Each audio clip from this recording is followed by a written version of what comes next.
If you are getting older and losing hope about finding your vocation, about having the marriage and family that you have always dreamed, Pope Leo's mom can give you hope. Hello, it's Elizabeth Busby here, and welcome to Discerning Marriage. Today I'm jumping into the cultural conversations about Pope Leo with one of the most phenomenal things that I think I have seen about his life. And it's just so amazing. I have such a hard time even saying it. So his mama, her name was Mildred. People called her Millie. Millie, in 1948, went to college and got a graduate degree, which is just totally not something that women did back then, which meant that she did not get married until her mid to late 30s. And her husband was 8 years younger than her. Her husband was 8 years younger than her. And then she had her babies, 3 babies in 4 years, boom, boom, boom, in her late 30s and early 40s, the youngest of whom is now Pope Leo.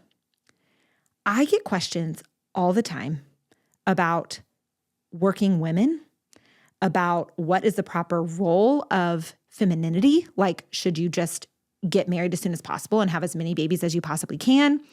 Should you give up? I had somebody on my Instagram ask me if I am over 35 and I haven't found my spouse, should I just give up? What do I do if I can't have babies in my 20s and early 30s? I haven't found anyone to marry, or I'm struggling with infertility or whatever. This life is totally not going the way that I thought it would.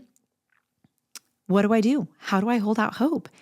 And in this Jubilee of Hope, the Holy Spirit has given us a Holy Father whose beautiful, fruitful, priestly vocation was nourished in a home where the mom didn't get married until her mid to late 30s and did not have him until her early 40s.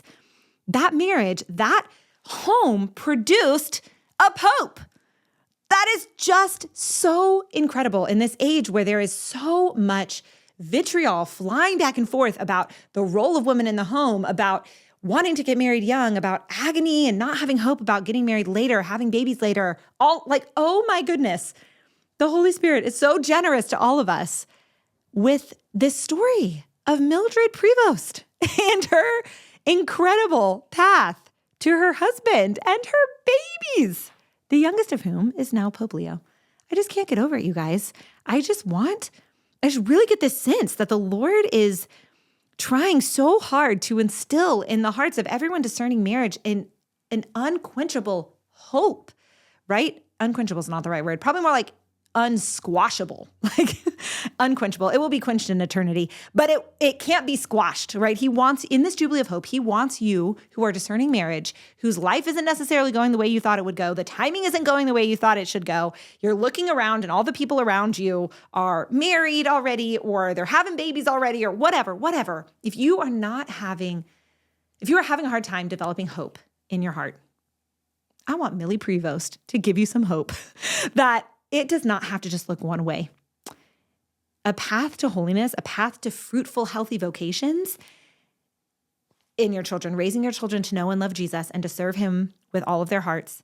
There's no one cookie cutter way to make that happen. And when all of us just spend our time looking at Pope Leo, loving Pope Leo, being so grateful for the gift of Pope Leo for the church, don't forget Millie. And all that Millie has to teach you about how beautiful your life will look, no matter what God decides to do with it. This delights me so much. Until next time, stay close to the heart of Jesus and be not afraid. Bye.